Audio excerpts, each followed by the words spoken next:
제가 그때 지금까지 잊지 못하는 사건 중에 하나가 너무 충격적이었기 때문에 잊지 못하는 사건이에요. 기억나실지 모르겠어요. 한약방 부부를 어떤 사람이 난도질을 해서 죽였고 그리고 그 시체를 불태워 죽인 거예요. 나중에 잡고 보니까 그 아들이요. 너무 충격적이라서 저는 기억을 하고 있거든요. 그 아들이 자기 부모를 난도질을 했어요. 한 번 찌른 것도 아니고 얼마나 많이 찔렀는지 몰라. 그리고 아버지 시체를 불태웠단 말이에요. 경찰이 조사를 해서 너무 끔찍한 사건이기 때문에 조사를 했는데 몇 가지 원인이 나오는데 그 상담했던 사람들이 얘기를 하는 거예요. 그 사람들이 이런 얘기를 해요. 첫 번째, 이 아들이 유학을 갔다가 집에 돌아왔는데 아버지가 이 아들을 만나서 하는 말이 격려와 칭찬을 얻고 이 아들 직장을 못 구하니까 매일같이 하는 말이 너를 내 호적에서 빼버리겠다. 맨날 폭언을 하는 거예요. 그러니까 이 아들이 그거를 한두 번 들은 게 아니야. 그러니까 쌓여서 분노가 표출되어진 거예요. 이걸 우린 뭐라고 말하냐면 정죄의식이에요. 그러니까 내가 정죄의식을 늘 받는 거야. 너는 참 그런 녀석이야. 이 얘기를 맨날 들으니까 자기도 모르는 사이에 위축된 거죠, 이 아들이. 또 하나의 이유가 있는데 아버지가 늘 말해요. 너는 아무것도 해도 안 돼. 너는 내가 보니까 세상을 어떻게 살려고 그러냐. 이 얘기를 맨날 들으니까 패배의식에 젖어 있어. 그러니까 정죄의식과 패배의식에 젖어 보니까 나오는 결과물이 뭐냐? 자포자기예요. 자포자기했어요. 그래서 나중에 이렇게도 안 되고 저렇게도 안 된다는데 아버지도 인정하지 않는데 내가 뭐하러 살아? 그래서 아버지를 죽여버리고 자도 죽으려고 했던 거예요. 여러분 이게 끔찍한 사건이에요. 그런데 제가 이 아침부터 이 무거운 얘기를 왜 하냐면 오늘 성경 본문이 똑같은 얘기거든요. 지금 우리가 영적인 생활을 하고 신앙생활을 하는데 가장 무서운 두 가지가 있어요. 그게 뭐냐? 정죄의식이에요. 두 번째가 뭐냐? 패배의식이에요. 그럼 정죄의식과 패배의식이 내 안에 들어오면 어떻게 되느냐? 나는 자포자기해요. 자포자기하면 어떻게 되느냐? 이렇게 돼요. 내가 기도해도 응답이 안 오는 걸 뭘? 내가 예배를 100날을 드려봤자 똑같은 삶인데 뭐. 나는 언제나 성경 앞에 서 있으면 죄인인데 뭐. 나는 분명히 안질관에 내가 죄를 짓게 되네. 정죄의식에 쌓여요. 패배의식에 쌓여요. 자포자기하고 나중에 내 신앙생활은 엉망이 되어버리는 거예요. 신앙생활 자체가 찢어져 버리는 거예요. 그래서 바울이 오늘 본문에서 그 얘기를 하기 시작하는 거예요. 모든 신앙생활의 발단의 비극의 발단은 뭐냐면 정죄의식으로 시작해요. 오늘 성경 8장에 주제가 있어요. 주제가 뭐냐면 37절이 가장 중요한 말씀이에요. 한번 읽어볼게요.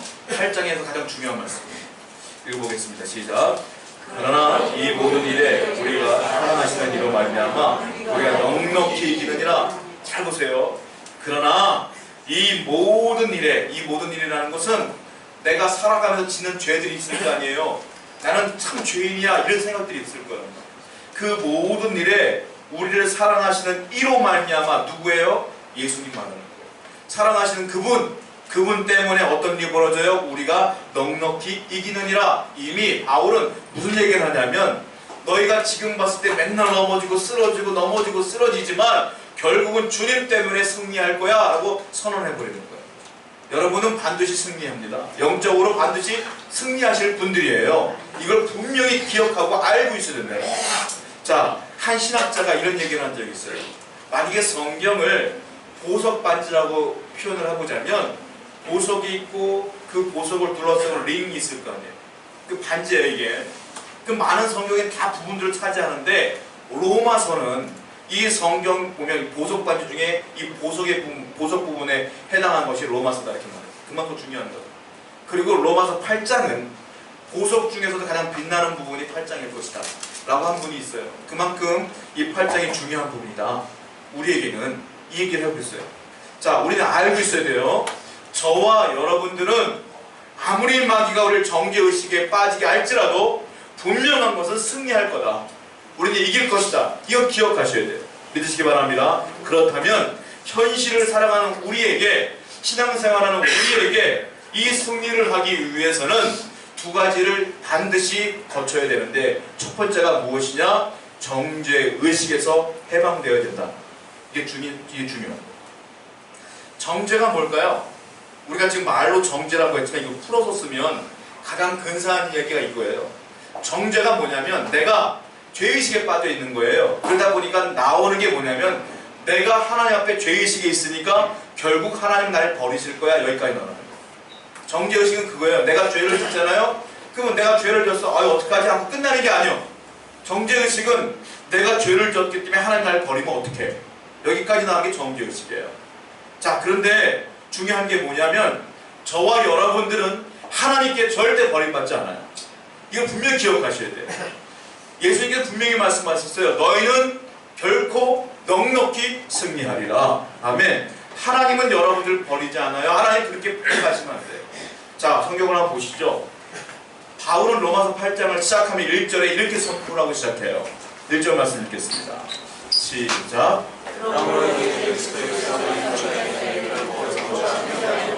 아주 중요한 말씀이에요. 잘 보세요. 그러므로 정죄의식을 가진 너희라 잘 들어봐라. 그러므로 이제 그리스도 예수 안에 있는 자 누구예요? 우리. 예수님 믿는 우리. 예수 안에 있는 자에게는 뭐가 있어요? 결코 정죄함이 없다. 예수님은 여러분을 정죄하지 않는다. 결코. 이거는 단 하나도 없어요. 한 번도 정죄하지 않는다. 그럼 예수 안에 있는 자가 뭐겠어요?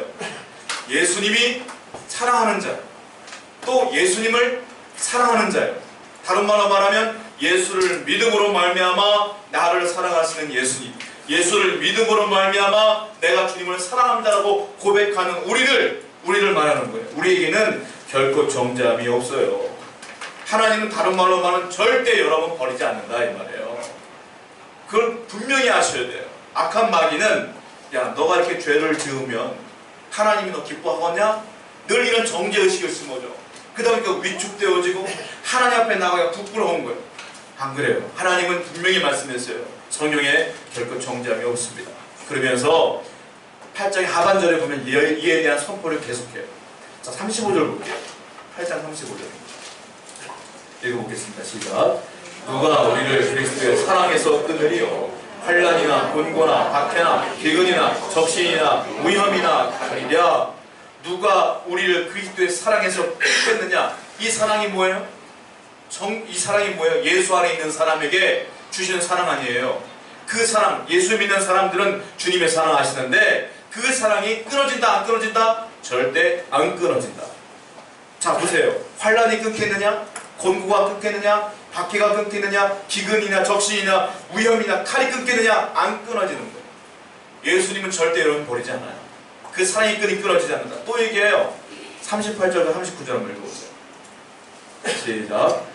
내가 확신하노니 사망이나 생명이나 천사들이나 권세자들이나 천재이나 장래이나 능력이나 높음이나 깊음이나 다른 어떤 피조물이라도 우리를 우리 주 예수 그리스도에 있는 하나님의 사랑에서 끊을 수 없느니라. 못 끊어요. 못 끊어. 그러니까 여러분들이 죄를 좀 짓는 것 당연한 거예요. 왜? 우리는 본능 자체가 죄인이에요. 죄인이기 때문에 죄를 지을 수밖에 없어. 하나님도 아셔요. 그거를 잘 아셔요. 그런데 마귀는 죄를 조금 지으면 아담이 하나님께서 멀어지잖아요. 숨었잖아요. 그렇게 한다니까요. 그러니까 하나님은 뭐래요? 아담은 어디 있느냐 찾잖아요. 하나님은 멀리하지 않아요. 여러분들 버리지 않아요. 그 악한 마귀는 정죄감을 계속 준다는. 자, 인간의 삶의 도상을 보면, 인생을 살다 보면 넘어지기도 하고 쓰러지기도 하고 죄짓다가 하나님께 울며 회개하기도 하고 그러는 거예요. 그렇다고 하나님을 버리느냐? 절대 버리지 않는다. 자, 1절 다시 한번 읽어볼게요. 중요한 말씀이에요. 시작. 그러므로 이제 그리스도 예수 안에 있는 자에게는 결코 정죄함이 없나니. 아멘. 여러분 누가복음에 보면 예수님이 비유로 말한 게 있는데 탕자의 비유가 있어요. 그 탕자의 비유가 무엇 때문에 비유한 줄 아세요? 바로 이 정죄감 때문에 비유하신 거예요. 탕자가 아버지께 큰 죄를 져요. 아주 배은망덕해요. 아버지 어차피 돌아가실 것인데 그 유산 나에게 먼저 주시오. 아버지가 줬어요. 그 유산을 되게 많이 갖고 집을 나가버렸어요. 이 탕자가 나가서 어떻게 해요? 쾌락에 빠져서 뭐 놀고 먹고 마시다가 돈을 다 써버린 거예요. 돈이 없네. 자기도 양심이 있어갖고 아버지께 못 돌아가요. 어떻게 해요? 남의 집 하인으로 살다가 보니까 돼지는 굶어 죽지 않아. 돼지밥이 늘 있네요. 쥐염 열매라고 그러잖아요. 그걸 가지고 내가 그거 먹고 살다가 같이 돼지랑 먹고 사는 거예요. 그래서 먹고 살다가 무슨 생각이 드냐면 갑자기 문득 이런 생각이 들어요. 그래도 내 아버지 집에 가면 나는 아버지가 쫓아내지 않을 것 같은 거예요. 왜냐면 우리 집 하인들도 잘 먹고 잘 살더라 이거예요. 내가 아들이라고 말하지 못하지만 그래도 먹고 살기는 괜찮겠다. 그래서 돌아가잖아요. 근데 아버지가 어떻게 해요? 너 맞냐? 하고 안고 반지 끼워주고 황소 잡아다가 그 잔치하고 목욕 시켜주고 다시 좋은 입혀주고 아들로 삼잖아요. 자, 이게 무슨 내용인 줄 아세요? 정죄감이 있는 사람들은 아버지께는 못 돌아가. 그러나 탕자는 뭘 생각했냐면 그래도 내가 이렇게 엄청난 죄를 지었지만 아버지는 아버지잖아. 이 생각이 드니까 돌아가는 거예요. 여러분, 하나님은 절대 버리지 않아요. 아버지는 그 아들 버리지 않아요. 돼지랑 탕자는 똑같이 쥐염려를 먹었지만 돼지와 탕자는 달라요. 돼지는 아들이 아니에요. 탕자는 아들이에요. 저와 여러분은 하나님의 자녀예요. 그리스도 예수 안에 하나님의 자녀임을 믿으시기 바랍니다. 그러면 결코 정죄감을 가질 필요가 없다. 이게 가장 중요한 거예요.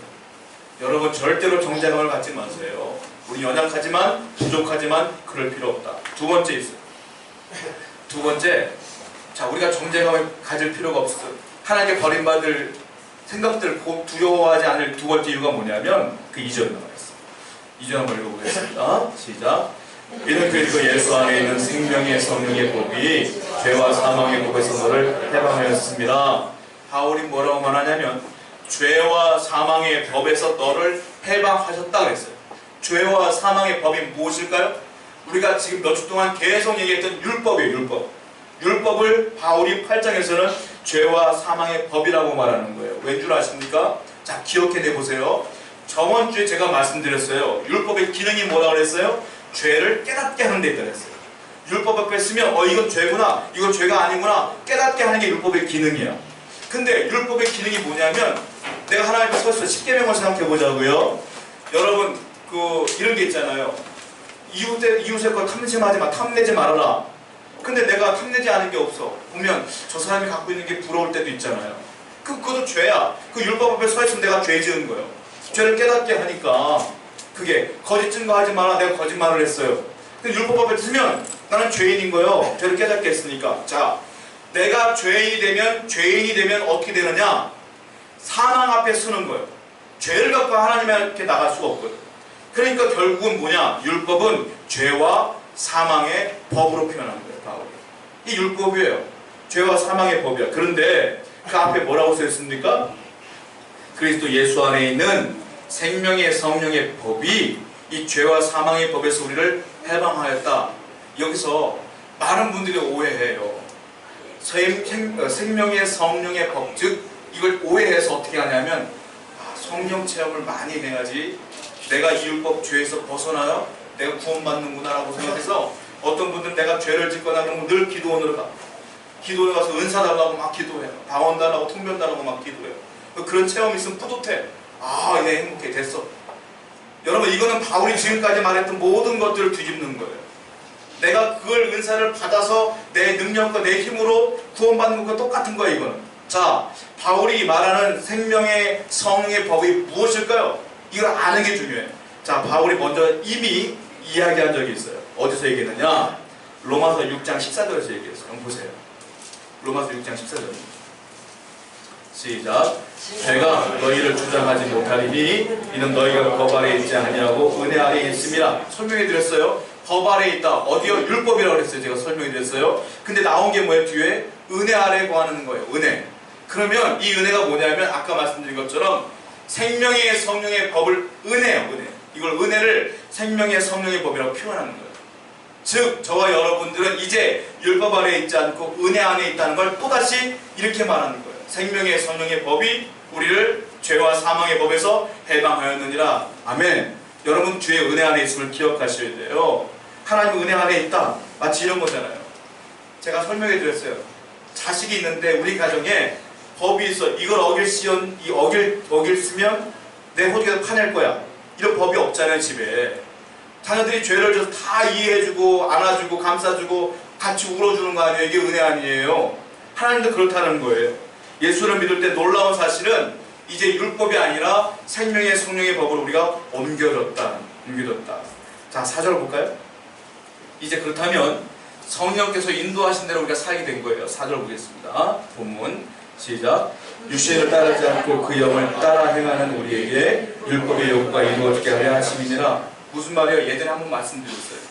그러니까 이제 성령을 따라 행하게 되면 그동안 내가 율법을 못 지켰으나 성령을 따라 행하다 보면 자연스럽게 율법의 요구도 이루어지게 되니 나는 이제는 사망에 있는 자가 아니라 은혜 안에 있는 자고 나는 나중에 보면 하나님 나라에까지 가는데 아무런 문제가 없는 자가 될 것이다. 지금은 부족할지라도 이거예요. 그러니까 여러분들이 중요한 게 뭐냐면 성령을 따라 행하는 게 중요해요. 그렇다면 성령님이 어떻게 우리를 인도하실까요? 이 부분은 오늘 본문에 안 나와 있어요. 어디에 나와 있냐면 8장 하반절에 나와 있어요. 성령이 우리를 어떻게 인도하시느냐. 그런데 우리가 맛보기를 한번 조금 볼게요. 자, 26절 한번 보겠습니다. 8장 26절이에요. 성령이 어떻게 인도하시느냐? 8장 26절 시작. 이와 같이 알지 못하나 오직 성령이 말할 수 없는 탄식으로 우리를 친히 간구하시느니라. 성령님이 우리를 어떻게 인도하시느냐면요, 이렇게 인도하셔요. 탄식으로 인도하셔요. 성령님은 우리를 위하여 말할 수 없는 탄식하며 인도하신다. 근데 그 앞에 단어가 있어요. 뭐냐면 우리의 연약함을 도우신다. 근데 우리가 연약함을 도우시는데 그래도 우리가 죄 짓고 살면 그분은 나를 정죄하는 게 아니라 어떻게 하느냐? 탄식하신다. 마귀는 정죄해요. 너가 그러고도 크리스찬이야? 근데 성령은 그렇게 안 한다 이거예요. 탄식하신다. 그 내 마음속에 하나님의 말씀, 내가 죄를 지면 나도 모르게 회개가 나오는 거예요. 그래서 이게 정죄랑 다른 거예요. 자, 여기 보면 성령은 우리를 도우신다고 써있어요. 연약함을 도우신다. 이게 원어가 어떤 뜻이냐면, 자, 부모가 아이와 함께 길을 걷는데 애가 어려요. 걸음마를 이제 시작했네. 근데 이 아이가 걷다 보면 넘어지잖아요. 뛰다가 넘어지잖아요. 그때 부모가 어떻게 해요? 달려가 얘를 이렇게 하고 털어주고 다시 한번 걸어봐 라고 말하잖아요. 비정상적인 부모는 놔두겠지만 정상적인 부모들은 애를 이렇게 해보잖아요. 이게 돕는다는 뜻이에요. 그러니까 이게 본문의 뜻이 무엇이냐면, 내가 신앙생활 하는데 죄를 지어. 그럼 내가 넘어져. 내가 하나님께 말할 수 없는 괴로움을 갖고 있어. 그때 하나님은 성령께서 내 옆에 오셔서 나를 일으켜 세워주시는 거예요. 그리고 나에게 말할 수 없는 탄식으로 함께하는 거예요. 이게 성령님의 역할이지 마귀는 정죄하는 거예요. 그런데 애가 성장을 해요. 애가 이제 초등학교 2학년쯤 됐어. 근데 얘가 아직도 못 걸어. 또 넘어져. 그럼 어떻게 돼요? 이건 얘가 잘못 자란 거잖아요. 그때는 부모가 맨날 우는 거예요. 괴로워서. 성령의 탄식이 바로 일어나는 거예요. 어릴 때는 얘가 아무것도 모를 때는 늘 도와주고 이렇게 하는데 여전히 성장했음에도 불구하고 죄를 짓는다? 그때는 정죄가 아니라 탄식하시는 거예요. 어떻게든 회개하고 돌아오게 하기 위해서 애쓰시는 거다. 그러므로 여러분 기억하셔야 돼요. 바울은 말해요. 절대로 성령님은 탄식하시지 도우시지 정죄하지는 않는다. 그걸 분명히 기억하셔서 여러분들이 죄를 지을 때마다 하나님 날 버리면 어떡하지? 라는 생각이 들어올 때마다 쫓으세요. 악한 마귀가 떠나갈지어다. 주님은 나를 정죄하는 분이 아니라 난 주님을 절대 주님 날 버리지 않는다 라고 선포하시기 바라요. 반드시 그러면 하나님이 역사하신다 라는. 자, 친구도 나를 정죄해. 양심도 나를 정죄해. 율법도 나를 정죄해. 성령님은 정죄하지 않아요. 이거 분명히 기억하셔야 돼요. 두 번째, 우리 기억해 주겠어요. 정죄의식에서 이제 벗어나야 되고, 우리가 승리를 하기 위해서는 두 번째, 패배의식에서 해방되어야 돼요. 패배의식이 뭡니까? 내가 아무리 애쓰더니만 여전하구나, 변함이 없구나 라고 움츠러들고 패배의식에 빠진단 말이에요. 그리고 나오는 게 자포자기예요. 자포자기 해버리면 내가 1년을 기도했는데 2년을 기도했는데 제가 아직도 예수를 믿지 않네. 아이고 소용이 없구나 라고 자포자기 해버려요. 이게 무서운 거란 말이에요. 그런데 바울이 말해요. 패배의식도 갖지 말아라. 그래서 세 가지 얘기를 해요. 첫 번째, 너희가 예수를 믿음으로 말미암아 성령님이 너희 안에 들어옴으로 말미암아 주님이 너를 사랑하는 자가 되었고 너도 주님을 사랑하는 자가 되었으니 이제는 너에게 변화가 일어나는데, 첫 번째 어떤 변화가 일어나냐? 네 생각이 새로워질 것이다. 예수를 믿기 전과 예수를 믿은 후의 생각은 바뀌어요. 생각이 바뀔 것이다. 그러니까 패배의식을 갖지 마라. 두 번째, 생각만 바뀌는 것이 아니라 너의 행동도 바뀌게 될 것이다. 이렇게 말해요. 그 마지막으로 뭐라고 말하냐면 너의 신분도 바뀔 것이다. 그리고 신분뿐만 아니라 바뀐 신분에 맞춰서 특권이 생길 것이다. 이렇게 바울이 말해요. 그래서 우리는 패배의식을 가질 필요가 없다라고 말하고 있습니다. 자, 6절 본문 6절입니다. 우리가 예수님을 알기 이전에는요, 바울이 뭐라고 말합니까? 6절 한번 읽어보겠습니다. 시작. 육신의 생각은 사망이요 영의 생각은 생명과 평안이니라. 반대. 무슨 말이냐? 예수님을 알기 전에는 내 생각은 다 육신의 생각이에요. 어떤 생각일까요? 어떻게 하면 내가 건강할까? 이 약을 먹어야 될까? 저 약을 먹어야 될까? 이 운동을 해야 될까? 저 운동을 해야 될까? 어떻게 하면 내가 집을 넓힐까? 어떻게 하면 사업이 잘 될까? 어떻게 하면 직장에서 인정받고 승진할까? 어떻게 하면 내 자녀가 될까? 어떻게 해야지 내가 돈을 많이 벌까? 이런 생각만 가득해. 예수님을 알기 전에는. 그러나 예수님 만난 이후에는 어떻게 생각해? 영의 생각을 해. 어떻게 하는 것이 하나님이 기뻐하시는 것일까? 하나님이 원하시는 것이 무엇이지? 이런 생각들을 하게 된다는 거예요. 하나님을 알기 전에는 육의 생각이었지만 하나님을 믿은 후에는 영의 생각으로 바뀌어진다. 여러분, 사람의 변화는요, 외부로부터 오지 않습니다. 내부로부터 시작되는 게 변화예요. 자녀를 교육할 때, 저도 자녀를 교육하고 있지만 때로는 저도 답답할 때가 있어요.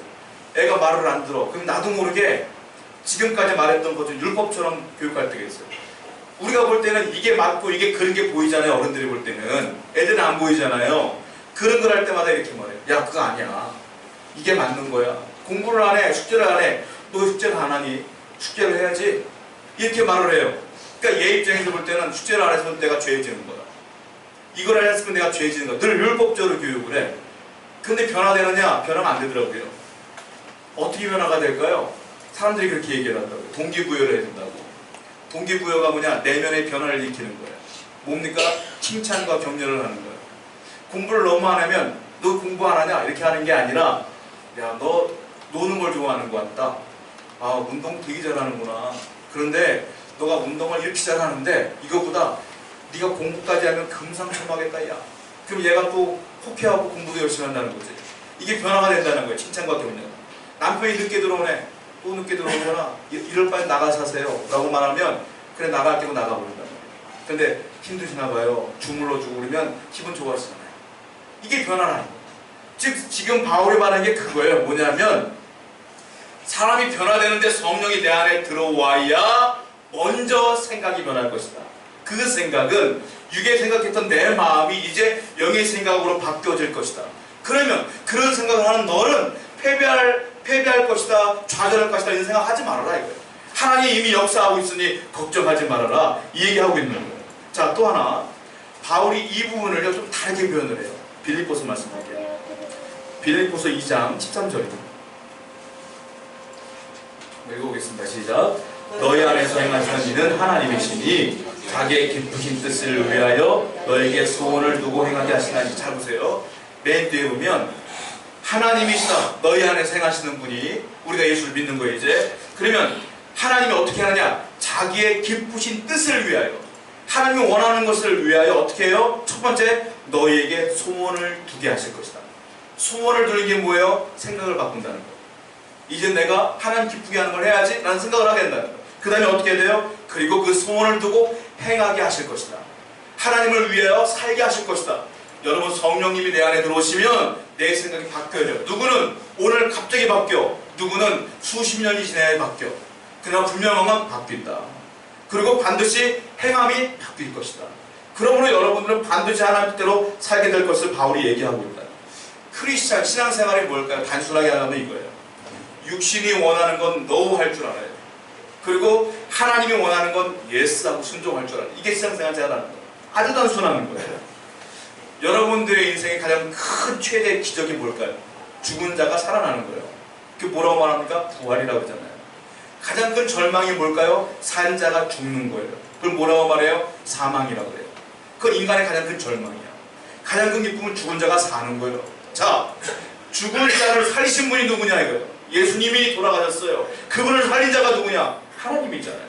성령님이잖아요. 그분이 어디 계셔요? 지금 내 안에 계셔요. 그러면 내가 죄를 좀 넘어졌어. 그분이 날 일으킬 수 있어요? 못 일으켜요? 이렇게 서울 수 있다 이거예요. 그러므로 그분이 내 안에 있는데 왜 패배의식에 빠져있느냐 이거예요. 여러분 기억하세요. 주님이 함께 계심을 믿으시기 바랍니다. 자, 본문 돌아옵니다. 8장 11절로 말씀 읽어보겠습니다. 그 얘기를 바울이 하는 거예요 지금. 시작. 예수를 죽은 자 가운데 살리신 이의 이름이, 죽은 자 가운데 살리신 이가 너희 안에 거하시니 그 그의 영으로 말미암아 너희 죽을 몸도 살리시리라. 아멘. 그러므로 우리를 늘 이렇게 세우실 분이 성령님이시다. 자, 13절도 보세요. 시작. 너희가 육신대로 살면 반드시 죽을 것이로되 영으로서 몸의 행실을 죽이면 살리니. 우리가 분명히 말했어요. 육신대로 살면 죽는데요. 바울이 말하는데, 즉 생각이 바뀌어가고 이제 영으로서 몸의 행실을 죽이면 산대. 여러분, 내가 몸의 행실을 죽이는 건 어떻게 죽이는 걸까요? 내가 욕심을 죽이는 건 어떻게 죽일까요? 단순하게 바울은 미리 얘기했어요. 뭐라고 말했어요?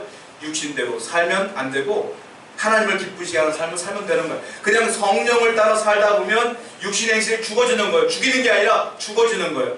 그러므로 여러분 신앙생활이 뭐냐면 하나님의 음성에 귀를 기울이며 말씀의 지시를 받으며 살아가는 거예요. 그냥 그러다 보면 우리가 죄를 떠나게 된다.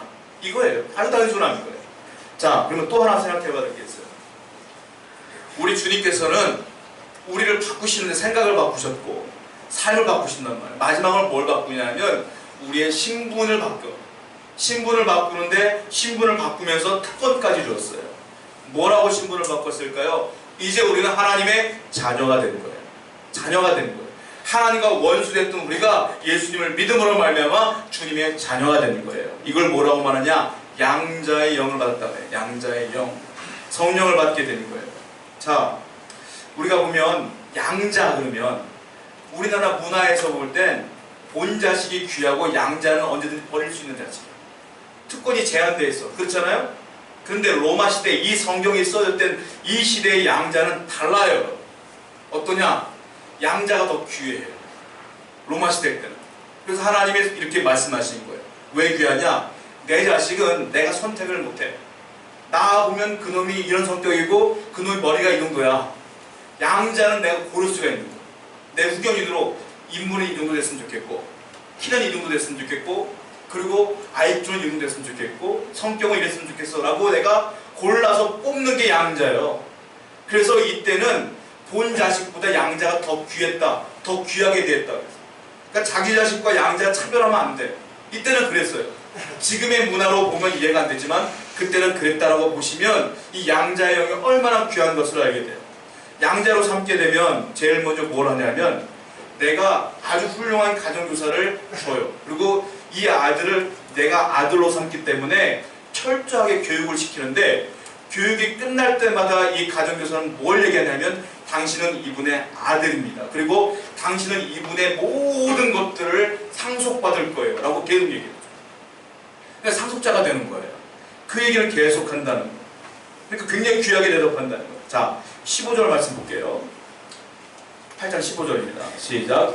너희는 다시 무서워하는 종의 영을 받지 아니하고 양자의 영을 받았으므로 우리가 아빠 아버지라 부르짖느라. 우리 양자의 영을 받았어요. 신분이 바뀌었어요. 양자가 됐어요. 특권이 있어요. 뭐라고 말합니까? 이제는 하나님을 어떻게 불러요? 아빠 아버지라고 부른다. 옛날 성경은 뭐라고 했어요? 아바 아버지. 아바하고 아빠가 똑같은 말인데 아바는 아람어고요. 아버지는 헬라어예요. 그 당시 글은 헬라어를 썼지만 예수님이 나중에 돌아가실 때 말씀하신 것들은 다 아람어예요. 그러니까 일반적인 언어예요. 아람어에는요 존댓말이 없어요. 그러니까 무조건 아버지는 무조건 아빠야.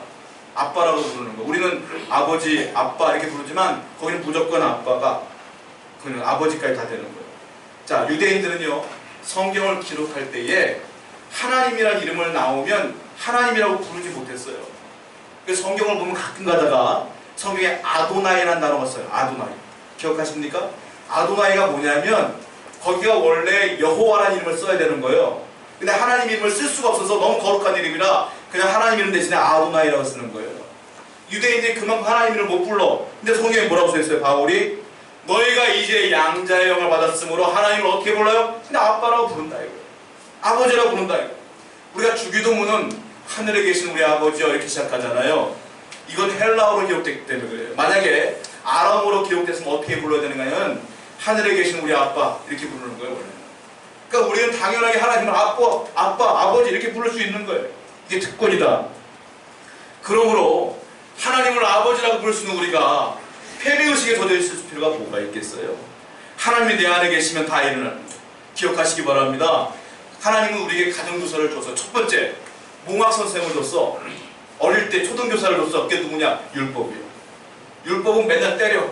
너 뭐 죄를 졌구나. 맨날 두들겨 패는 거야. 그리고 예수를 믿었을 때 두 번째 몽학 선생님을 줬어요.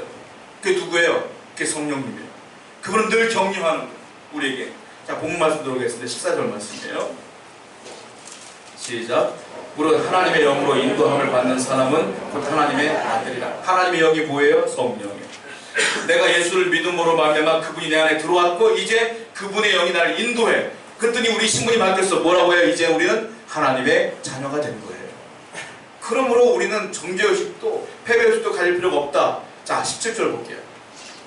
마지막 17절 읽겠습니다. 시작. 자녀이면 또한 상속자, 곧 하나님의 상속자요 그리스도와 함께한 상속자니 우리가 그와 함께 영광을 받기 위하여 고난도 함께 받아야 할 것입니다. 아까 말씀드렸잖아요. 가정교사가 늘 하는 게 당신은 이분의 상속자라고. 성령이 늘 하는 게 뭐예요? 너는 지금 이 삶이 끝이 아니야. 너는 하늘나라가 있어. 거기에 너는 모든 걸 받게 될 거야. 늘 하나님 말씀하시잖아요. 그래서 우리에게 생기는 게 뭐예요? 소망이 생기는 거예요. 신앙이 좋으면 성령의 인도함을 받는 사람은 그래서 소망함이 생겨요. 뭘 소망해요? 저 하늘을 소망하는 거예요. 제가 예전에 시골 교회에서 부목사 했을 때 권사님 한 분이 식사하시다가 재미있게 얘기하시는 거예요. 뭐라고 말하냐면 자녀가 다 장성해서 다 성공을 했어. 다 잘 살아. 근데 이분은 홀로 되셔가지고 혼자 그 시골에 사셔요. 집도 다 무너져가. 그러니까 자녀들이 맨날 말하는 거예요. 어머니 집 하나 저 드릴 테니까 사시라고. 근데 이분은 뭐라고 하면 아니다. 여기에 모든 추억이 있으니까 난 그냥 이대로 살다가 살 날이 얼마나 남았으니까 갈 거야. 아니요 어머니 집 줘드릴게요. 맨날 홀구멍을 내면서 뭐라고 말하냐면 명절 때 자녀들 다 불렀대요. 불러놓고 이렇게 얘기하는 거예요. 너희들이 집을 져주려면 이렇게 줘라. 설계토를 말해줘. 일단 문 12개 만들어라. 문 12개 만들고 그리고 이 바닥을 황금기를 깔아. 그리고 내 집은 보석으로 줘야 되는데 보석이 똑같은 눈에 쓰면 안 돼. 다 달라야 돼. 줄 수 있어? 그러니까는 다들 그게 뭔 집이 그래? 그러니까요. 그게 뭐예요? 성경에 묘사되어 있는 거잖아요. 하늘나라랑 그런 집이 있다고. 그러니까 나는 니네가 짓는 집은 집 같지도 않아. 나는 여기 살다가 저기 갈 거요. 놔둬라 이거예요. 그러니까. 이게 뭐예요? 이게 소원이요. 이게 소망이요. 이게 성령님이 내 안에 들어오면 여기를 보는 게 아니라 저기를 보는 거예요. 여러분 그러므로 저 하늘을 보는 분들은 정죄감과 패배감에 쌓일 이유가 하나도 없어요. 성령님이 여러분 안에 계심을 믿으시기 바랍니다. 다시 소원을 갖고 소망함을 갖고 신앙생활 열심히 하시기 바랍니다. 우리 찬양하며 주님 나오고